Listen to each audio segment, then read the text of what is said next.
Hi everyone, welcome to Mac Basics. My name is Lauren Schuyler. I'll be teaching this session today. This is a list of the topics that we are going to be covering. So it is kind of, as the name implies, this is just going to be a basic overview of the Mac operating system. So I will move through these topics and demo them as I go. So I'll show you what it looks like, and whatever works best for you. If you want to follow along with me as I go, or you can take notes, however you think that you're going to best retain the information. So we'll go ahead and get started with the first topic, which is the dock. So for those of you who are not familiar with Mac lingo, this is the dock here.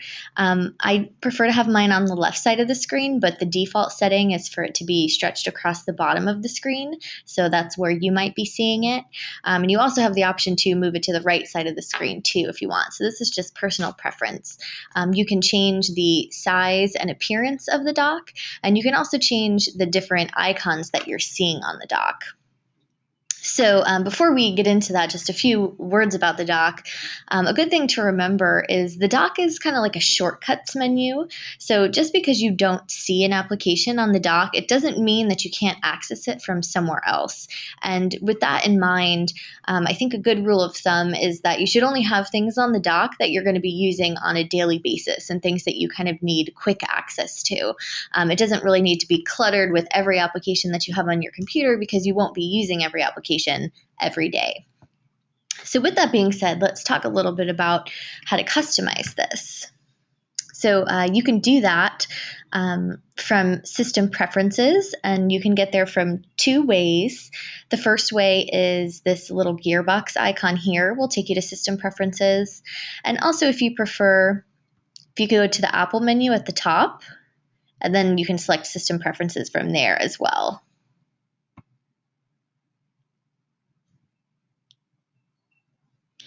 So however you get there, once you're in the System Preferences menu, what we want is dock, which you should see somewhere in the first row.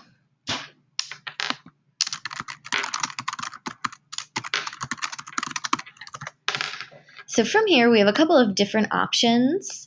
And the first are going to be size and magnification. So you can change the size of the dock here. If you prefer, you can make it really small, or you can make it to stretch pretty much the maximum size. And you can also change the magnification as well. So what that means is you can see when I'm scrolling over the different icons, the one that I'm hovering over gets kind of bigger than the rest of them, and that's magnification. So if you don't like that, you can turn it off altogether just by unchecking the box. And you can also adjust this as well. So if you do like it, but you maybe just want it to be a little bit less pronounced, you can turn it down. And of course, you can crank this all the way up as well. I like both of mine to be kind of medium, but this is going to be personal preference again. So underneath that, this is where you're going to change the location that you're seeing the dock on the screen. So the default, like I said, is for this to be on the bottom. I kind of prefer mine to be on the side just because I do like the full up-down space of the screen. So the last thing I want to touch on in here are these menu options at the bottom, specifically this last one. The default should be for this to be selected. Show indicators for open applications. I'm going to talk more about why this is important in a little bit later section, but I just want to bring this to your attention while we're in here. This is going to allow you to see any applications that you might have running in the background that you've forgotten about, and this is where you can select that option. So if this box is not checked, my recommendation is that you do check it just so you know the applications that you've got running at any given time. So once you've got it sized and positioned where you want it, the next thing that you can do with the dock is add or remove applications from it. So again, my recommendation for this is to just have applications on here that you're using on a fairly regular basis because it is just a shortcuts menu. So if you'd like to remove something from the dock, all you're going to do is just click on it and then drag it away. And then once you see the little flag that says remove, if you just let it go, it will delete the shortcut from the dock. So we're going to take off two because there's two different ways you can add applications to the dock, and I'll show you both. So we'll do it again with calendar. I'm just going to click on it and drag it away. And then when I see the little flag, I'm just going to let it go. So to see a full list of your applications, you can do that from two different locations. And the first is the Finder. And then from there, we'll select Applications. So this is showing me a full list of all of the applications on my computer. And you can see that there's way more stuff in this folder than I have on my dock. And that's because a lot of this stuff I don't use, and I don't really need a shortcut to it. So calendar is one of the things I took off. If I wanted to add it back to the dock, it's the same process, just in reverse. So from the applications folder, I'll just click on calendar and then drag it back over to the dock. And you can see the other icons kind of make room for it wherever I want to put it. And then I'm just going to drop it on there. And you can see that doing that is not going to take the application out of my applications folder. It's still in there. Basically what it just did is create a shortcut for me. So now I have a second point of access to this application. It's in the folder, and now it's also on the dock.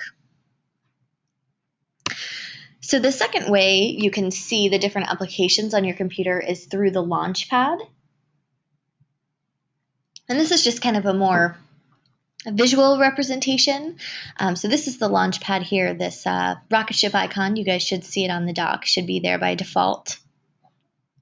So this is just going to show us kind of a large icon view of all the applications on the computer as well.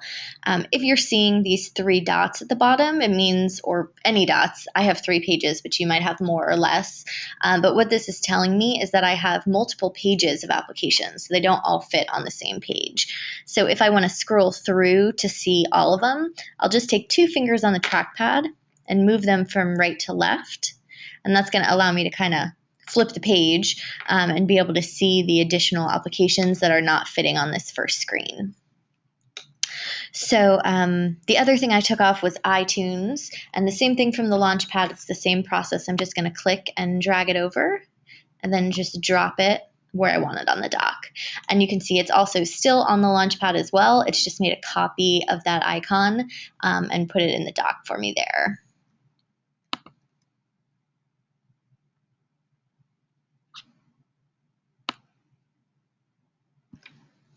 Okay, so the next topic here is trackpad. I like to get to this kind of early because usually there's a lot of questions about the trackpad because there are no buttons on the trackpad like you might be used to from a different kind of computer that's not a Mac. So there are no buttons on the Mac trackpad because the trackpad is the button.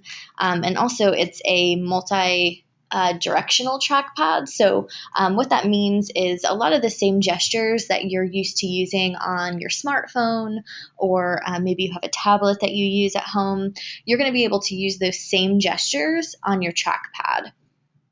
So just a couple of quick ones that are always kind of common questions. To right click on the trackpad, you're just going to use 2 fingers and press down. And that's going to select the right-click menu so you can see any secondary click options that might be available. Also, to scroll is just going to be 2 fingers on the trackpad. So you can scroll up and down or left and right. Any direction you want to go, it's always just going to be 2 fingers on the trackpad.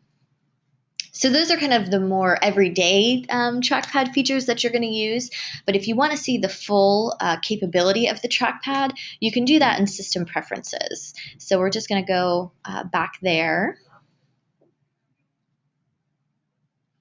And then you should see in the second row, Trackpad, and that's what we're going to select.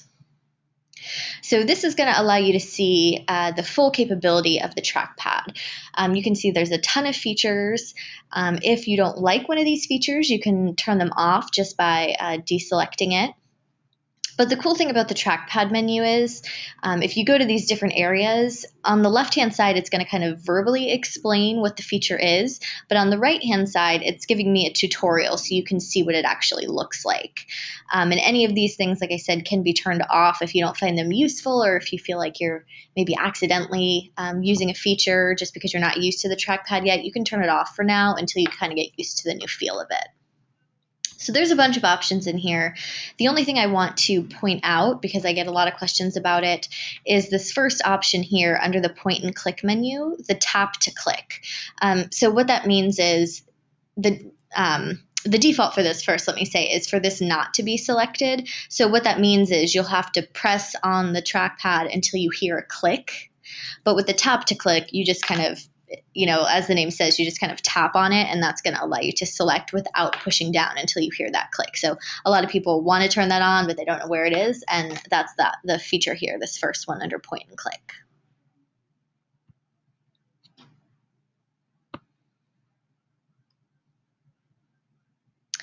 So next on the list is the dashboard. And the first thing you need to know about the dashboard is how to get there. So there's two different ways. The first way is if you take 3 fingers and you're going to swipe them across the trackpad from left to right. And this is going to take you to your dashboard. If that's not working for you, which it might not be if you've never navigated to the dashboard before, you might have to search for it first to pull it. And how you're going to do that is through Spotlight Search. So if that 3-finger swipe isn't working for you, just go ahead and click on this magnifying glass here in the top right corner. This is going to open Spotlight Search, which we are going to come back to in more detail. But for now, just go ahead and type in dashboard. And then if you hit enter, it will pull you to the dashboard. Now, once you've successfully been able to navigate there one time through the search, after that, the 3-finger swipe should be working. So again, what I'm doing is just 3 fingers on the trackpad and swiping from left to right to get to the dashboard, and then right to left to get back to my desktop space.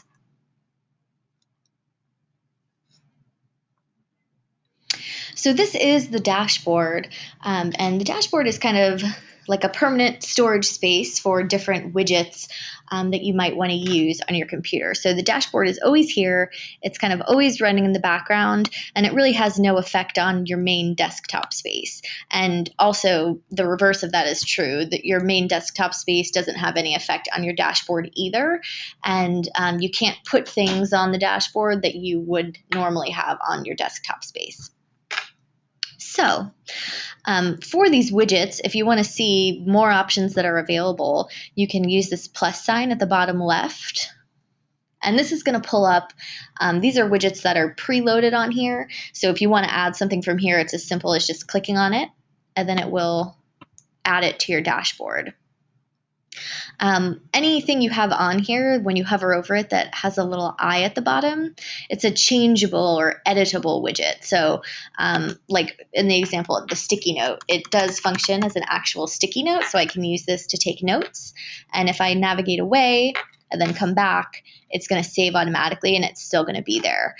Same thing like with the weather. You can edit this, so if I am not in Orlando anymore, I can manually change my location if I'm not using location services, and a couple others will as well. So if you want to see a complete list of the widgets that are available on here, you can select the plus sign again. And then once you're on this screen, you're going to select more widgets. And what this is going to do is take us out to the dashboard, the download dashboard section for widgets. And from here, you can browse by category to see what else is available. So, if I wanted to add a calorie tracker or something, I can do it from here as well and just download it. If there's something on here that you feel like you're never going to use, you can also take it off. And you would do that just by selecting the minus sign here at the bottom left. And then you can see when you do that, it's going to give me these X's here in the top corner. I'm just going to select the X, and then it will delete the widget. And again, I'm navigating back and forth just with a 3-finger swipe, but I can also do it using this arrow at the bottom right corner. If I just select that, it's going to take me back to my desktop space.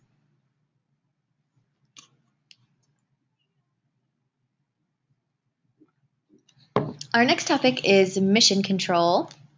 And this is actually one of my favorite features of the Mac. I think it's a really cool tool to kind of stay organized and also to give yourself some additional desktop space to work with. So again, just like the dashboard, the first thing for mission control we'll talk about is how to get there. So again, you're going to take 3 fingers on the trackpad, but this time you're going to swipe from the bottom to the top, or just away from yourself on the trackpad. And this is going to activate mission control. So this is what it looks like, and what you can do for mission control is open up some additional desktop space in order to kind of spread out your applications and make them a little bit more manageable. You can have everything on its own page if you like. So to add desktop space, if you just bring your mouse up here to the top right corner, you can see this little box appears with the plus sign. If I just select that, it's going to open up some additional desktop space. So we can keep going here. Actually, we've tested this out. You can have 16 desktop spaces, but if you do have that many open, you probably need to switch to decaf or something, because that's a lot of applications to have running at any given time. And for our purposes, we actually only need 3. So I'm going to delete a couple of these. Okay, so now we've got our desktop spaces open. So for the purposes of this example, let's say, we're writing a paper. So you're probably going to have a couple of different programs open. You're probably going to be using Word or some other feature like it. So we'll just go ahead and open Word.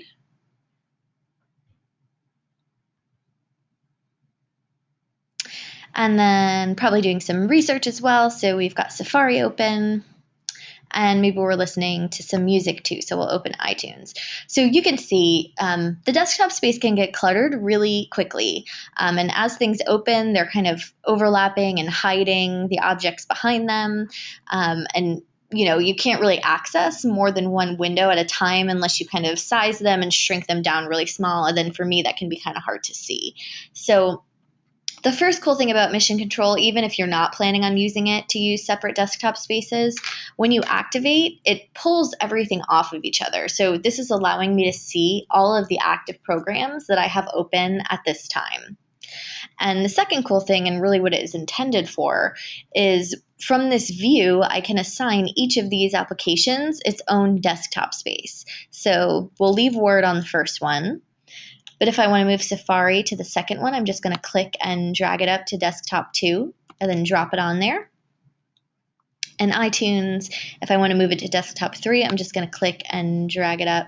Oops, that's the wrong thing. Sorry. I'm just going to click and drag it up to desktop 3 and drop it on there. So now if I just click anywhere else, it will take me out of mission control.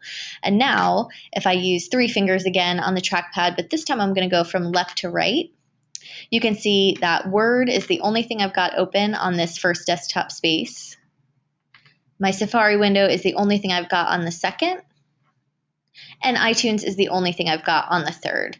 So for me, this is just kind of a nice way to stay organized and kind of spread everything out. This way you're not having to minimize applications. You're not having to click around and kind of search for things. You can just assign everything to its own space. And I think it makes it a little bit more manageable. So once you're done with this, if you want to close all these different desktops, we'll just use the 3 fingers again and swipe up on the trackpad to get to this screen. And then once you're here, if you just hover over each desktop, you see it's going to give you the X here. If I just select that, it's going to close the desktop space. But the nice thing about this is it doesn't close the application you have on that desktop space. It just closes the desktop itself. So what it's doing is just putting all the applications back on my first desktop space. And now, if I click out again, you can see that everything has been moved to the first space again.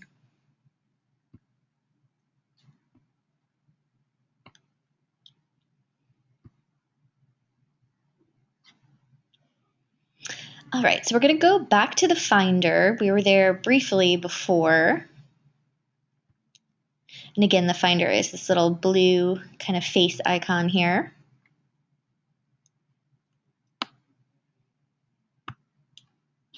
So the first thing I want to talk about in here is this Favorites menu. This you can also kind of liken to the dock in that this is also just a shortcuts menu. So just because you don't see a menu option here does not mean that you can't access it from somewhere else.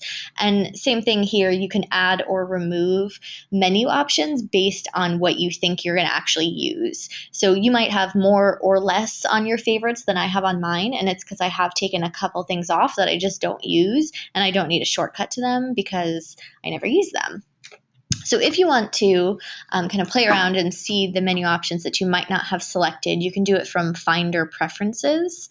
So because we have the Finder open, we're seeing the Finder menu here across the top. So if I click on the word Finder, I then go to Preferences.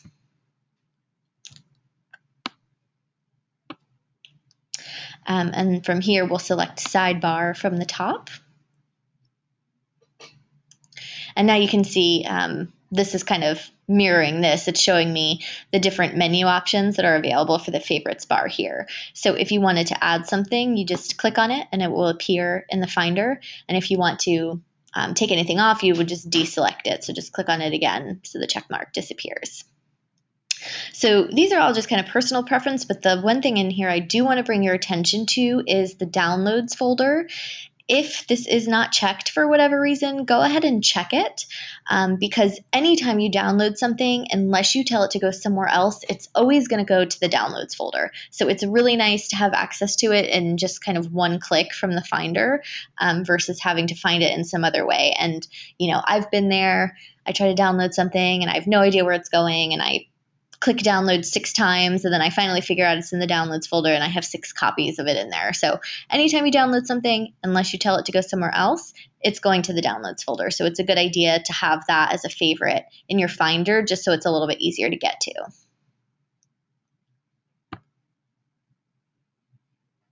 So last thing in here regarding menu options are the views for the Finder. And where I'm looking are these 4 buttons kind of like middle left of the Finder. You can choose to view your documents in several different ways. I'm going to use my applications folder because there's a lot of stuff in there. So definitely cycle through these views and see what you like best. There's several different ones. The first one's kind of just like a large folder view. So if this is what you're used to seeing from your old computer, you can view all of your files this way. Second one is more of a list view. The third is the one that I prefer because you don't have to actually click or open these folders to see what's in them. If I just click on it, it's going to open up this additional pane next to it that's going to allow me to see everything that's in this folder. And then same thing, if I click on this folder, it's going to open an additional pane and let me see what's inside. And it's going to keep going until I run out of folders to click on. So I kind of like this because I like not having to open every single folder to see the contents, and also because visually it allows you to trace the path a little bit better of where things are saved, and I find that to be helpful. And the final view, this is kind of a iTunes view, I guess.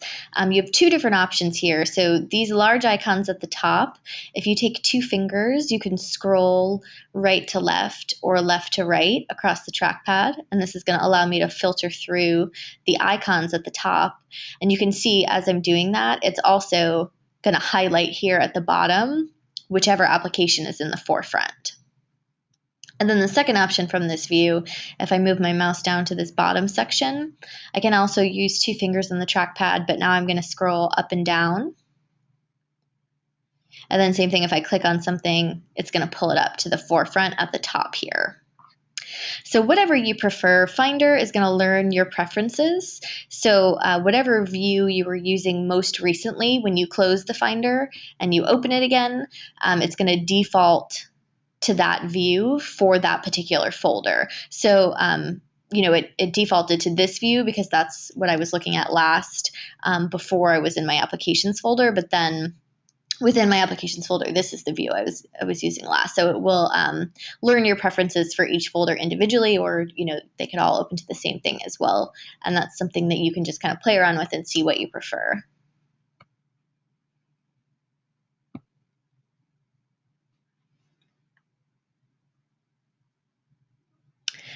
All right, so we're going to go back to system preferences to talk a little bit about personalization.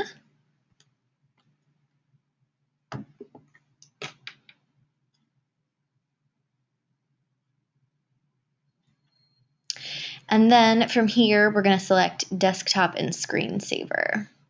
So if you guys haven't changed this yet and you are using the new operating system, you're probably looking at the Yosemite background, which is beautiful, but of course you can change that. You can toggle back and forth between desktop and screensaver using these two middle buttons here. So we're going to start with desktop. And once we're there, you can see that there are a fair amount of preloaded images on here that you can choose for your desktop. But if you have your own image that you want to upload, you can do that too by selecting this plus sign here at the bottom left. This is going to open up an additional window, and it's going to allow me to choose a personal image that I want to set as my desktop. So this is defaulting to my pictures folder because it's the folder that I used the last time I picked a desktop image, but it does not have to be saved in your pictures folder in order to be able to use it as your desktop image. It can be saved to anywhere, and from here you can navigate to any folder, and it will allow you to pick any document that's an image file to upload as your desktop. But we'll just cancel this for now.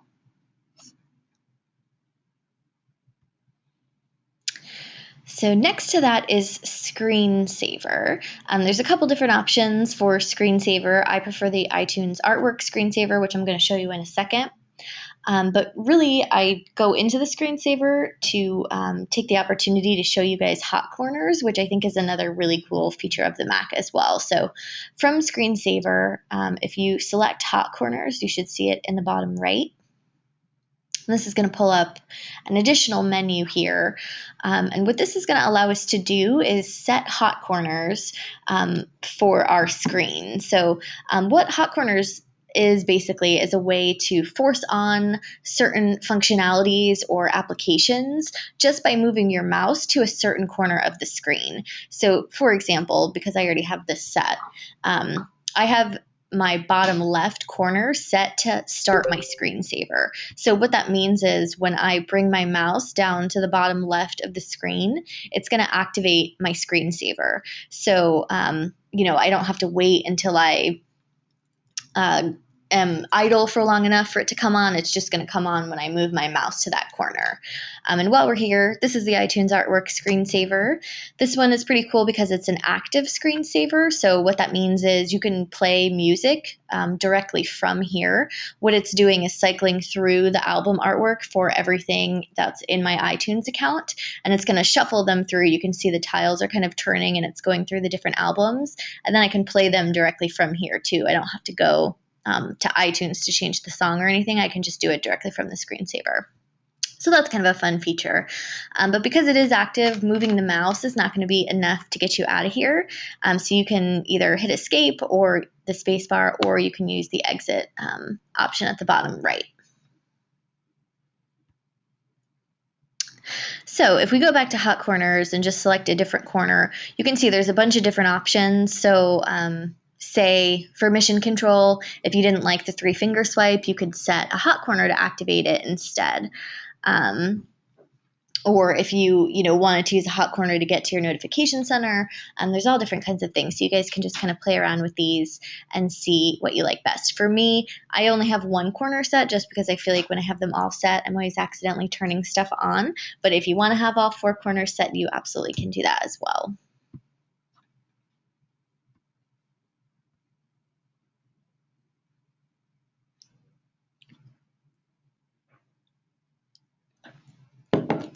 All right, so the next topic is battery life.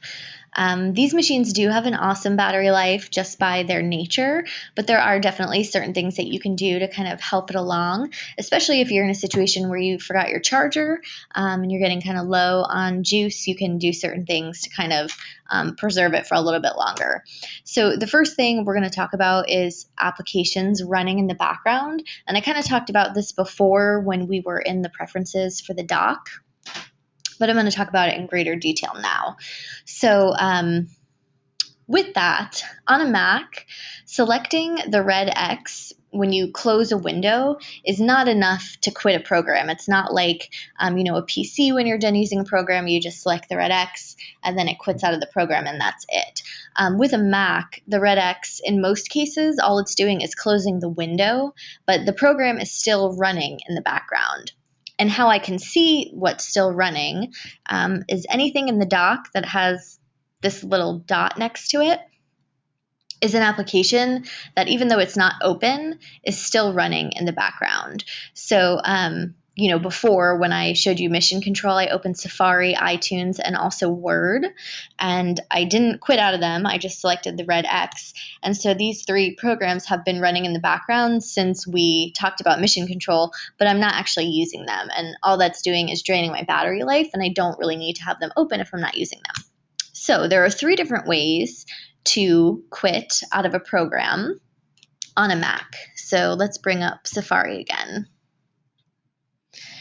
So the first way is just by using the menu here. So if I click on the word Safari here at the top, then I can quit Safari that way. And you can see once I do that, the dot disappears. So it's telling me that it's no longer running in the background. I've completely quit out of the program. So the second way to quit out of a program is just from the dock. You can right-click on the icon, which again is just 2 fingers on the trackpad. And then that's going to open my secondary click menu, and I can select Quit.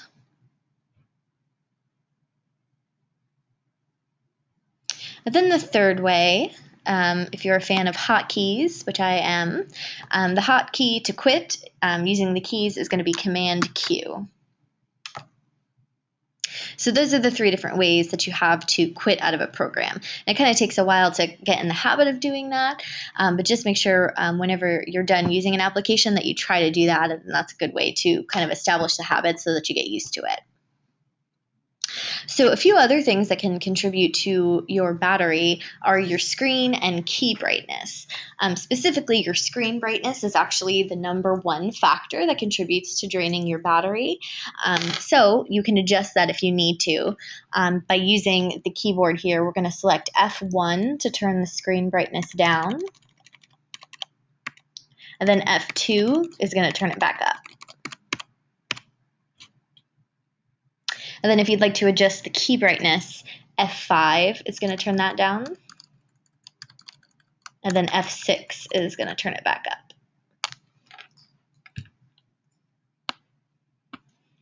Last 2 things, I know nobody ever wants to do this, but you can always turn your Wi-Fi off if you're getting kind of low on battery. You can do that just by selecting the Wi-Fi indicator here at the top, and then you can turn it off.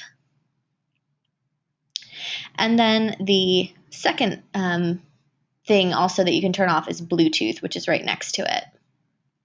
So my recommendation for Bluetooth is, if you don't use a device that requires Bluetooth to connect wirelessly, just go ahead and turn it off, because if you don't, it's going to always be searching for devices to connect to. And that's going to contribute to draining your battery. So I have mine on because I do use a wireless mouse, which you can see right here. But if I wasn't using that, I would definitely turn my Bluetooth off.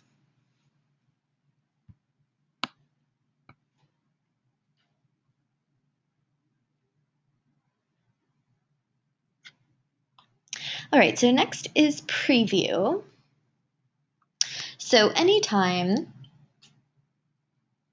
you open an image file, unless you tell it to open with a different program, it's going to open in preview. So I just want to show you a couple of quick things in there, just so you can see what it looks like, because like I said, anytime you open an image file, that's where it's going to be.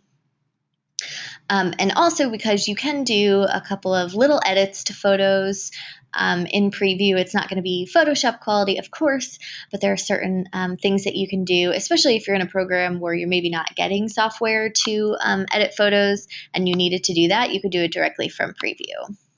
So this is the photo that we're going to use today. These are my dogs. The little one is Tommy. The big one is Milo. And this is preview. So at first glance, it doesn't really look like you can do anything from preview except maybe zoom in and out of the photo, and that's about it. But actually, if you select this, it looks like a toolbox kind of. If you select this, it's actually the markup toolbar. And once I do that, you can see it's going to give us a whole additional set of menu options here at the bottom. So if I wanted to crop this photo, I could do it directly from Preview. I could also add shapes here. So if I want to give them little word bubbles, ooh, red, I could do that. And then once I have it on here, I can also change the color of both the inside and the line as well. I can add text if I want to. And then once I have my text box, I can edit the font and the size.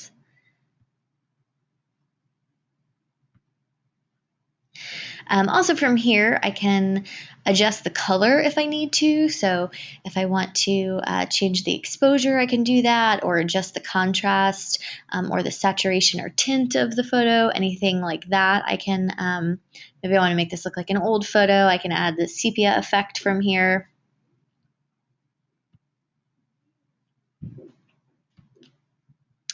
And also this signature function is pretty cool. You could use this to sign using your finger and the trackpad, or if you had an image, you can take a photo of your signature and use it from here too if you needed to do that. So the important thing to remember with Preview is Preview is a program that clicking the red X is enough to quit out of the program. So there's few exceptions to that rule. Preview is one of them. Selecting the red X is actually going to quit out of the entire program. So with that being said, it's really important that this image looks the way you want it to before you quit out of Preview, because this is not a copy of my image. This is the original image, and it's automatically going to save these changes if I just quit out of the program right now. So if this isn't the way that you want it, you can undo what you've done to the image a couple different ways. You can just use the edit menu at the top. And the thing with this is it's going to make you undo everything you did step by step. You can do that. Or if you prefer a hotkey, which I do, the hotkey for that is going to be Command Z. So I will just continue until my photo is back to neutral. And then at that point, I can go ahead and close the photo because it's back to its original form, and I want it to save this way. So this list that we're using, it was created as a Word document, but now it's a PDF, which is also an image file.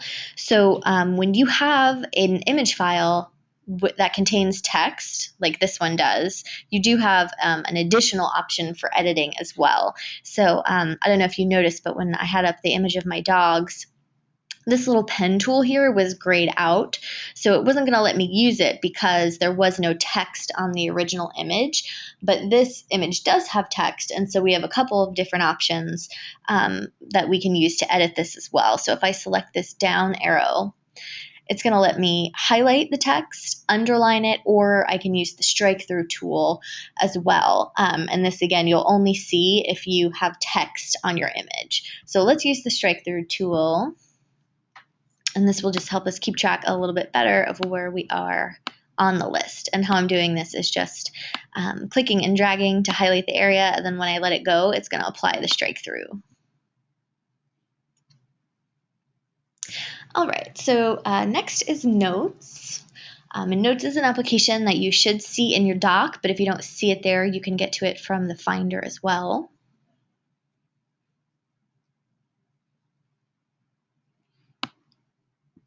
So Notes has a couple of cool features.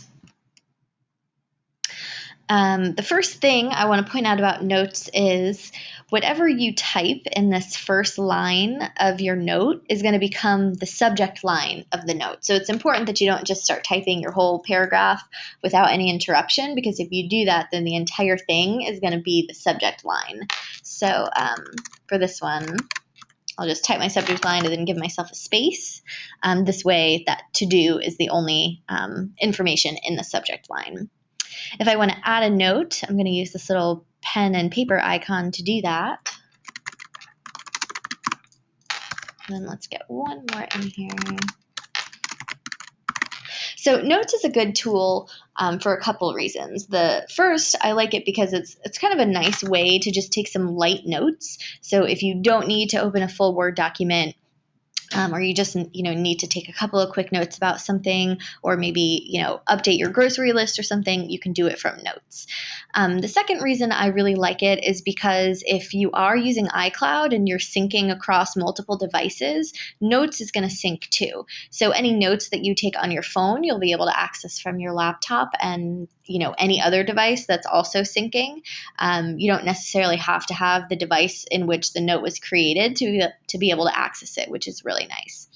And the third reason it's a useful tool is that you can share directly from Notes. So say, your friend missed class and you want to send them the notes that you took to help them out, you can do that now directly from Notes. So you can send it via an email, via a message, and you can also upload to social media directly from the application itself as well. Notes is another feature like Preview where the red X is going to be enough to quit out of the program, and you can see that's happened because the dot's gone now. And also, it's going to automatically save any changes you make. It doesn't ask you if you want to, it just lets you quit. And then when you open it again, you'll see any changes that you've made. Also with Notes, once you have a few in here, they're going to organize themselves by most recently accessed note. So they're not alphabetizing. There's really no way to sort them. They're just going to organize by the note that you edited most recently. So if I edit my to-do list, if I add something in here, you can see that it's going to migrate to the top of my list. If you decide you'd like to delete a note, you can do that just by right-clicking on it and then delete. And then it's going to ask you if you're sure.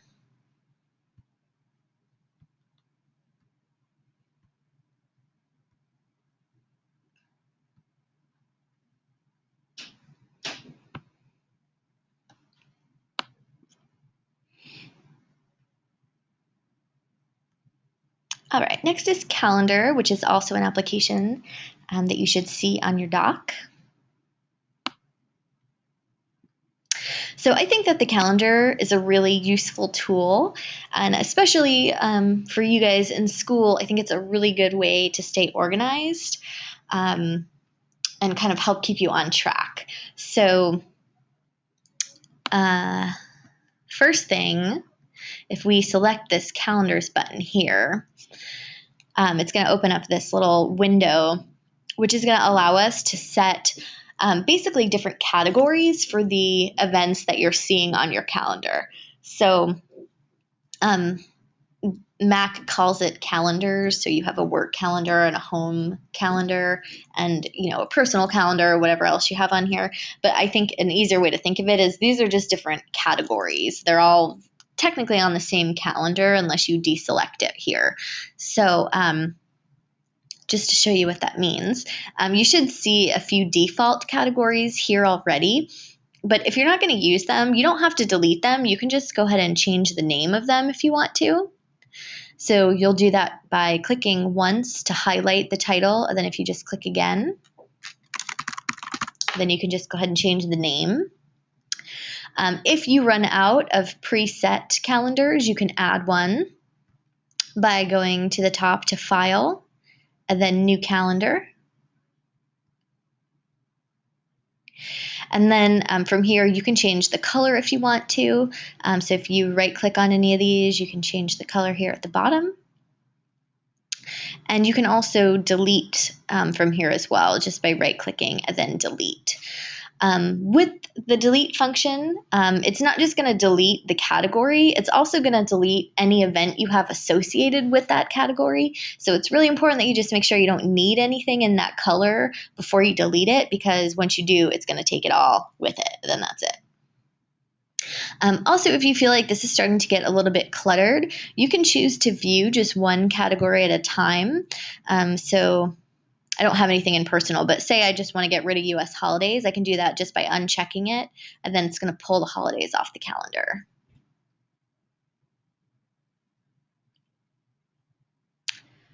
All right, so if I select calendar again, it will give us the full view of the actual calendar itself. Calendar is another tool like Notes, where if you're using iCloud, it's going to sync with your phone. So you can have access to all of this information even if you don't have your laptop with you, which is kind of nice.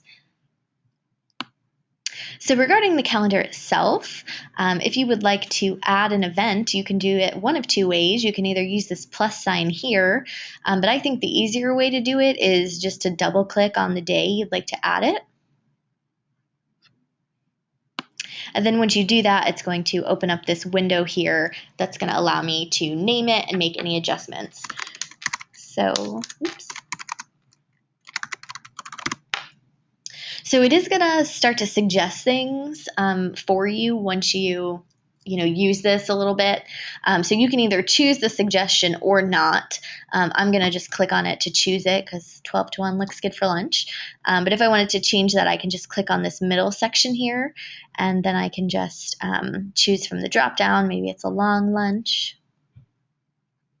Also, I can select if this is an all-day event, and then it's going to take away the option to change the time because there's really no reason to pick a start and end time if it's the whole day.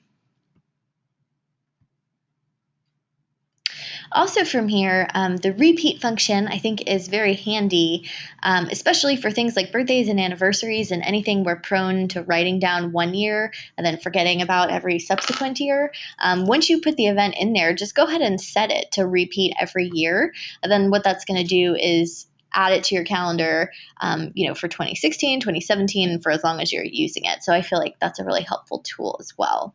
And you can also set this as a custom repeat too. So if none of these options work for you, say this is a lunch meeting that I have every 2 weeks with my boss on Thursday, I can edit that here as well and set the repeat when I first create the event. This way I don't have to go in every 2 weeks and add it to my calendar again. With events, it's going to default to the category that you were using most recently, the one that's on the top of your list. But if this weren't a work event, I could change it to personal here.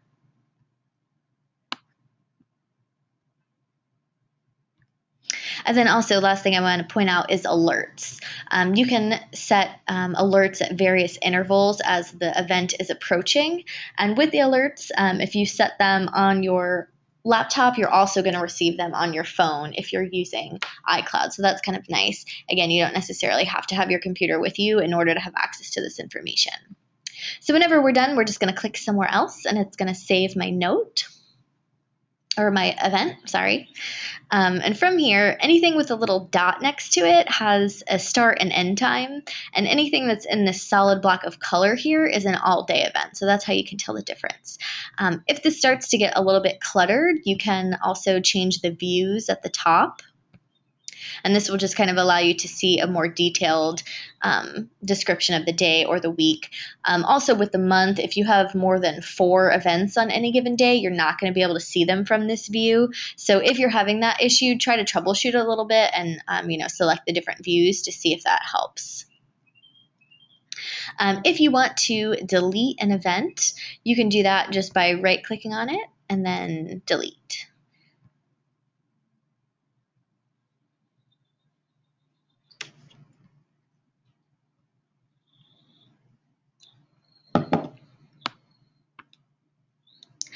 All right, next is screenshots. If you guys don't have your volume turned up, go ahead and turn it up now because it does make kind of a fun little camera noise. And there's 3 different types of screenshots. And the first type is if you would like to take a screenshot of your entire screen. So using the keys, we're going to select Shift-Command-3. And then you can see the screenshots are always going to go to your desktop automatically. Mine is here. If I want to see it, I'm just going to click on it. And then instead of opening it all the way, if I just want to preview it, I'll just click to highlight. And then if I hit the space bar, it'll blow it up for me so I can see what it actually looks like. So screenshots, especially this one, I think is helpful a lot of the time if you're having a technical issue. A lot of the time, the support person that you're talking to is going to need to be able to see what you're seeing. So sending them a screenshot is a really effective way to kind of communicate that information and take out the guesswork of you having to explain it to them and them having to figure it out. Just take a screenshot of the issue and you can email it to them, or Dropbox it however they want to receive it. This way they can see what's going on. So for that screenshot, again, it's going to be Shift Command 3, and that's going to take a screenshot of your entire screen. So the second type of screenshot is going to allow you to take a screenshot of just a particular area of your screen. So you can think of it kind of like cropping a photo. And to activate that, we're going to select Shift Command 4. And you can see when you do that, it's going to turn your arrow into this kind of little crosshair. And then much like cropping a photo, you're just going to click and kind of drag to highlight the area that you want a screenshot of. And then when you let go, it's going to take the screenshot. Same thing if I want to see it, I'm just going to click on it and then hit the space bar, and that's going to allow me just to kind of preview it without actually opening it in preview.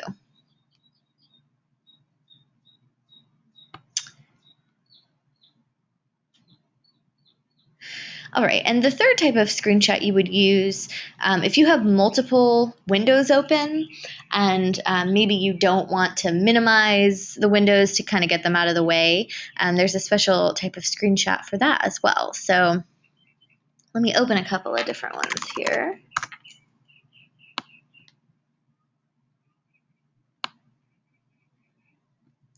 Okay, so, say I have more than just 2 windows open and I don't want to have to minimize them all, but I need to take a screenshot of just one particular window. So for this screenshot, we're going to select Shift Command 4 again, but then when we let go, we're going to hit the space bar. And in doing so, you can see that turns the crosshair into this little camera icon. And now we have a couple different options for this screenshot. So I can take a screenshot of just the Connect window up top, just the Google window in the back, just the menu across the top, just the desktop, just my little chat window for you guys, or just my dock as well. So this allows you to take a screenshot of just a specific area of the screen without having to kind of deal with the hassle of lining it up and cropping it yourself. This screenshot just kind of does it for you. So just to see, whatever you want to take the screenshot of, if you just click on it, it will take the image. And we'll close these and preview it. And when you do, you can see that even though the Connect window was more or less covering the Google window in its entirety, there is no section of this window that's cut off. Even the footer is here. So this is a really nice tool, like I said, especially if you have multiple things open and you don't want to deal with minimizing them to get them out of the way or kind of cropping them as in the second screenshot. You could just use this screenshot instead.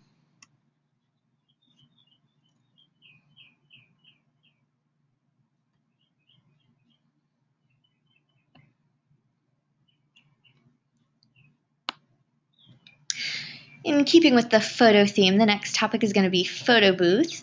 You guys might be seeing it in your dock. I have actually removed it from mine because I don't really use it aside from Mac Basics. So I'm going to go to my applications folder to find that.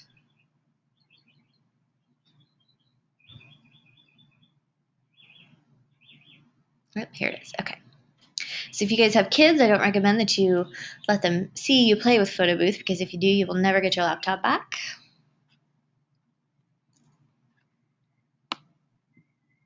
Ooh. Okay. This is photo booth. Sorry, it's kind of dark in here,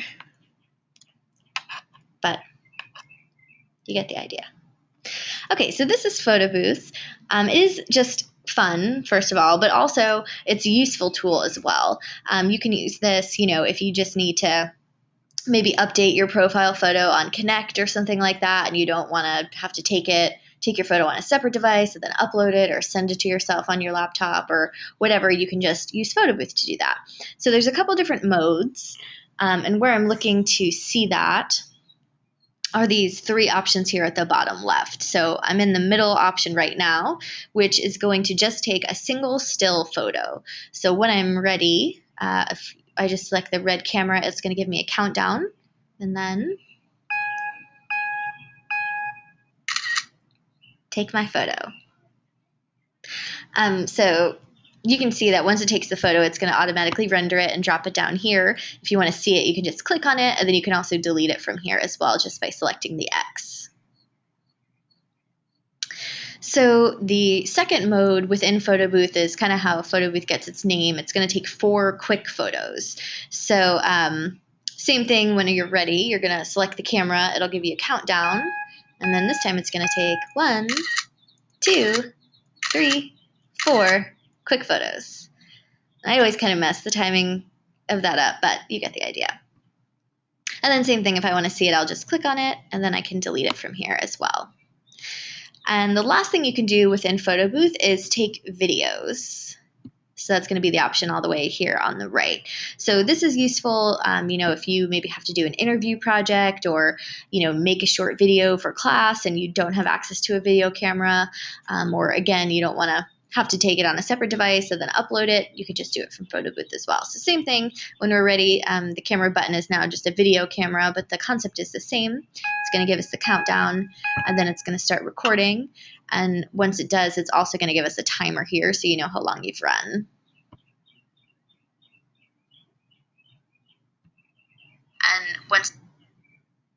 All right, so last thing in Photo Booth is the effects, and this is the most fun part. So we're going to select effects, and you can see that there are all different kinds of kind of funhouse effects that you can add to any of your images. So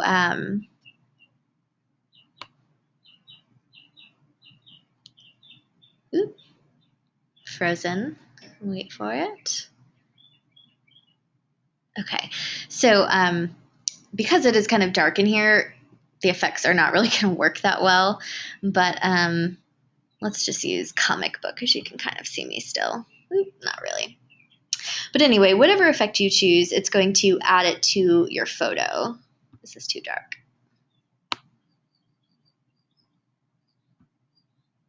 And then also, these are kind of cool too.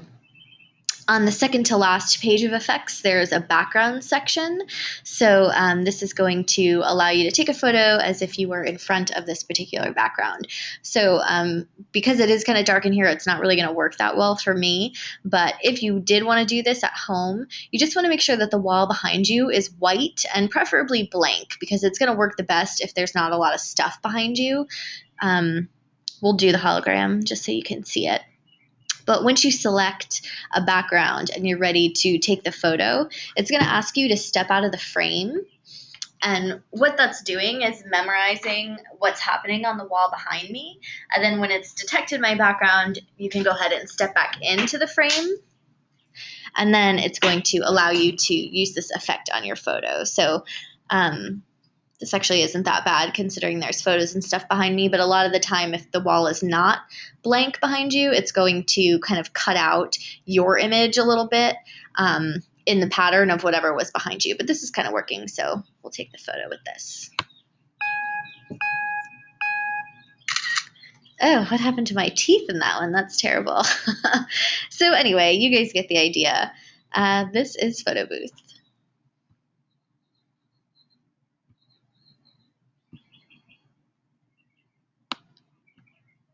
All right, so next is additional browser. There's not really anything for me to show you guys for this, but I just want to take a second to talk about the importance of downloading an additional browser. The reason being is that some websites are just not going to be compatible with certain browsers. So, a good way to kind of help troubleshoot for yourself so you don't have to call support if you're having that issue is to have an additional browser downloaded already and then try to use it if you can't get something to work in the browser that you're currently using, because if you're having an issue like that and you call FSO support, the first thing they're going to ask you is, well, hey, did you try it in a different browser? And if you don't even have another one installed, it's going to just add that much more time to the troubleshooting process. So whatever you prefer, The built-in browser, the preferred browser, I guess, for Mac is Safari, but you can have any browser that you like on here. You can also have more than one in the dock. I only have Safari on here because it's the only one that I use, but if I go to Launchpad, you can see I've also got Chrome on here and also Firefox too. So, you can have as many as you want, and it's a good idea to have at least one downloaded just because, like I said, it can help you with the troubleshooting process a little bit.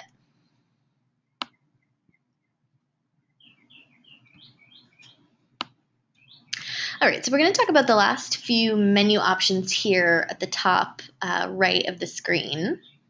This first one that kind of looks like a little bar chart, this is going to take us to our notification center and also kind of a snapshot of anything I have going on today. So it's showing me the weather in my area, also the stocks, anything I have on my calendar today, any reminders if I had any set, and also any events I have scheduled for tomorrow. I could see them kind of at a glance just using this section here.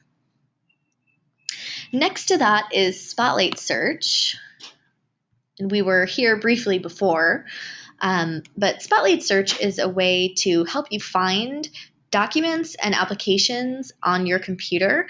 And also, in its latest incarnation with the most recent update, it's also going to kind of pull things that are happening in the area around you. So you can also search for like restaurants and movie times and stuff like that using Spotlight Search.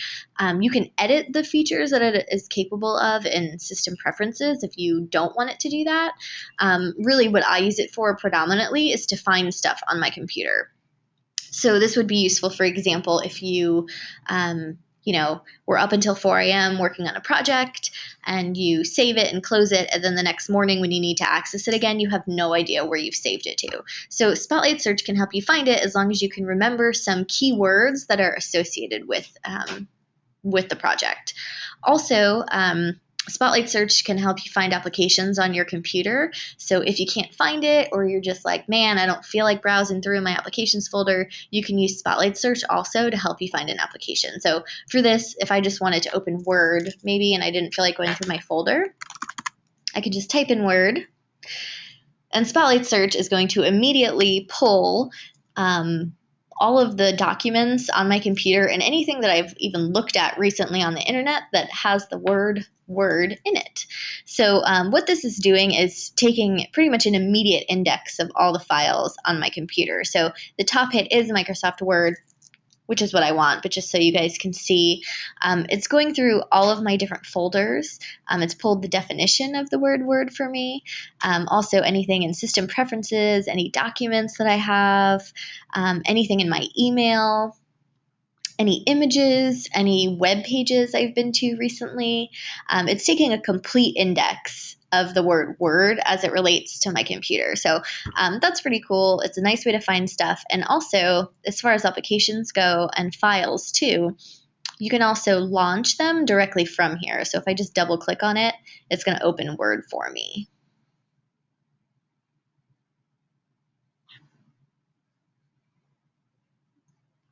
Okay. Oops.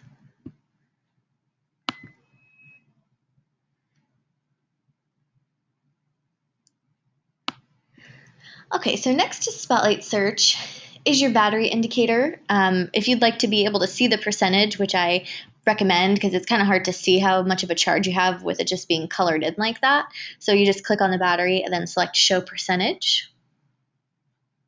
And then next to that is you can customize your date and time as you see it as well. So you can just select date and time preferences.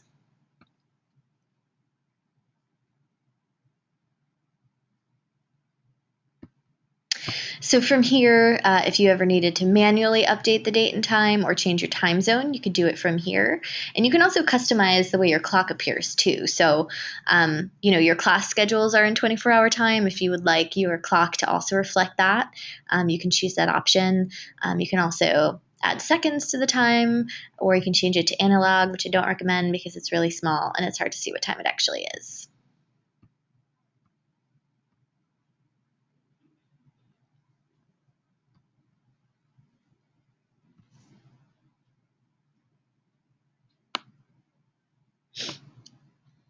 All right, so we're going to go back to Safari.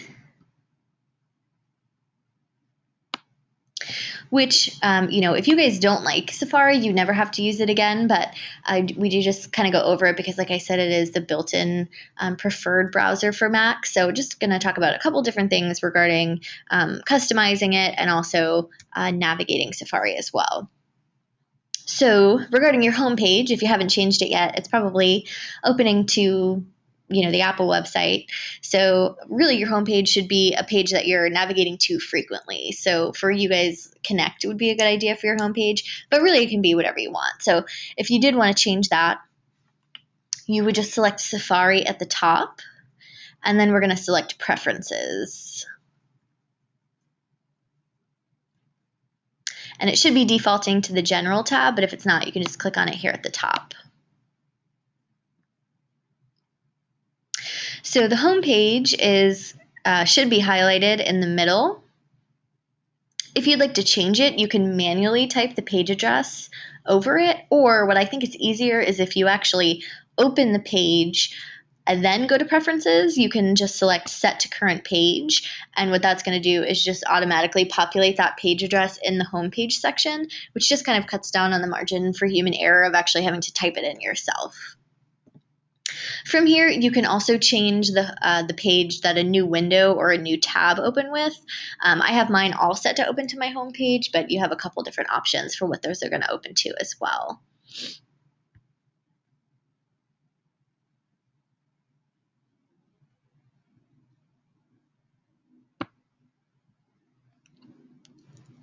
So regarding Safari itself, the Safari menu bar is really pared down. Really, a lot of the features you used to see in the menu bar are not there unless you change them to be there. So it's really kind of a pared down version of Safari, which is really meant to, showcase the web content that you're looking for and not Safari itself, which I actually kind of prefer. But if you did want to add some of those menu options back, you can do that from the menu. Again, we're going to select View, and this time Customize Toolbar. And what this is going to allow me to do is add some of these menu options back if I want to. So, if I like having a quick print option, I can just drag and drop it here onto my toolbar, and then it will create that button here across the top.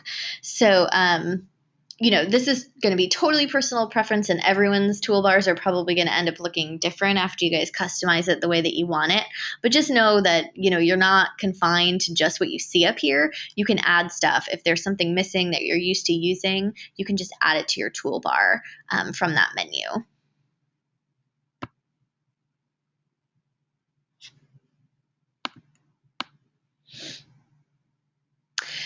So a couple options for the toolbar. This icon here is going to show me my sidebar, and what that's going to do is show me a couple different things here. The first are my bookmarks. Next to that is my reading list. And then next to that is shared links, which I don't have any, but if I did, that's where they would be.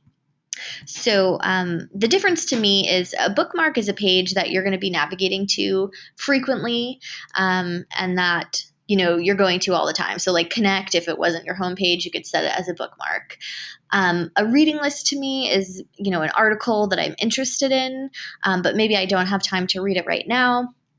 I'll save it to my reading list, and then I can go back to it later and then delete it when I'm done. It's something I'm just going to read like once or twice, and then I don't need it again. So I wouldn't make a bookmark for it because it's kind of more of a short-term thing. To me, that's the difference, how I kind of organize it. But for either of these, you can make different folders for yourself. So if you have a lot of bookmarks related to Full Sail stuff, you can make yourself a Full Sail folder. And you can also delete bookmarks in here too, just by right-clicking and then delete. Also, this bookmarks menu is going to kind of do the same thing, just show you from the top. So if you want to add a bookmark, you can do it from the bookmarks menu, or the hotkey to do it is Command D. And then also down here, this is showing me the same information that was in the sidebar. It's just coming from the bookmarks menu instead. So this icon with the arrow is a share button. And so same thing like in Notes, you have a couple different options to share directly from Safari. You can also add to your reading list or your bookmark from this button, which I find to be the most convenient. You can email, message, or utilize access social media as well from the share button. Next to that, these are my top sites.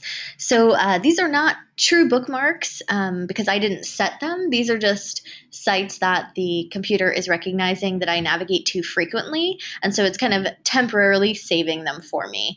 But the nice thing about these is if I just click on it, it will launch directly from top sites. So it's nice you don't have to actually type in the page address from this as well.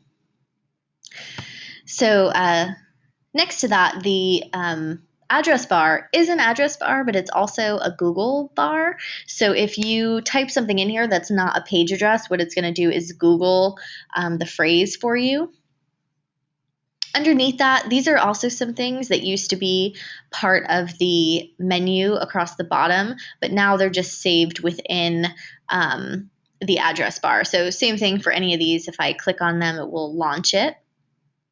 And underneath that, frequently visited, this is kind of the same as top sites. This is like a temporary storage area for websites that I navigate to frequently, but they're not bookmarks. So same thing from here. If I click on it, it will launch the page for me as well.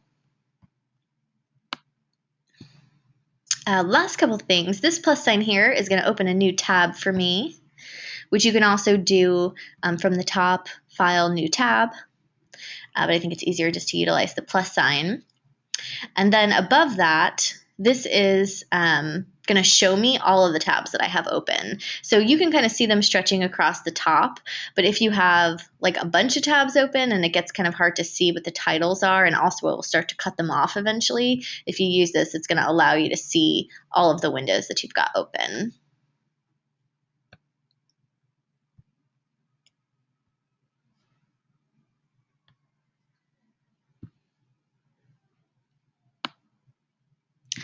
All right, last couple things. Next thing is the help menu, which you can use anytime you see the help menu. You should be seeing it in most applications. You should see it here at the top. But I'm going to utilize Word to demo it just because for me, that's the situation that I most frequently use the help menu in, is if I'm using like Keynote or Pages or something like that and I'm having some kind of issue with formatting that I can't figure it out, I like to use the help menu for that. So it's nice for a couple of reasons. So for example, if I'm writing a paper that requires a header and a footer, and if I can't remember how to apply that, I can use the help menu to help me out. So I'll select help, but then I'll search for header and footer. And it's going to pull it for me. So if I just hover over to highlight, it's going to show me exactly where I need to go within the menu to apply a header and a footer. But also, if I just click on this, it will automatically apply it to the paper. So again, you can use this anytime you see the help menu, but I find it to be most helpful in these kind of situations with formatting, documents or inserting page breaks or stuff like that that you maybe just can't remember how to do. The help menu is a really good tool for that.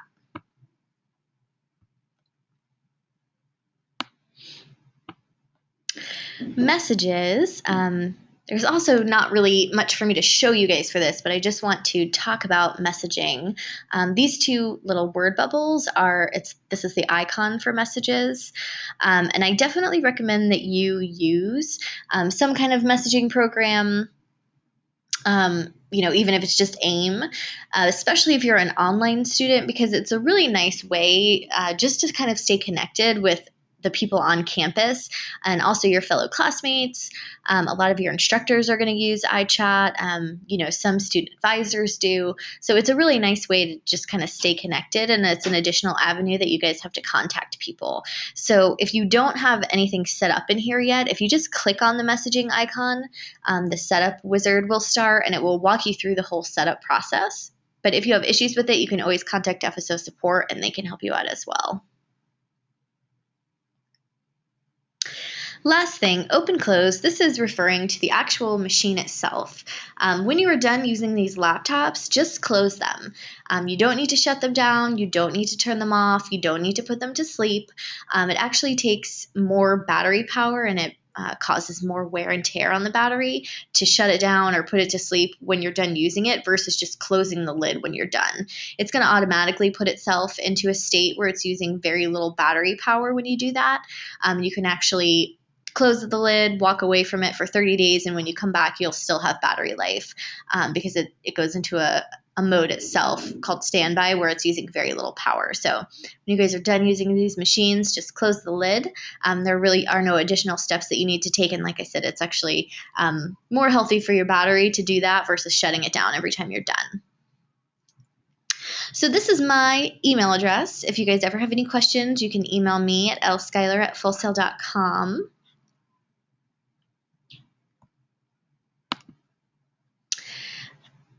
I will also stick around for a couple minutes. If you have any questions, you can utilize the chat window.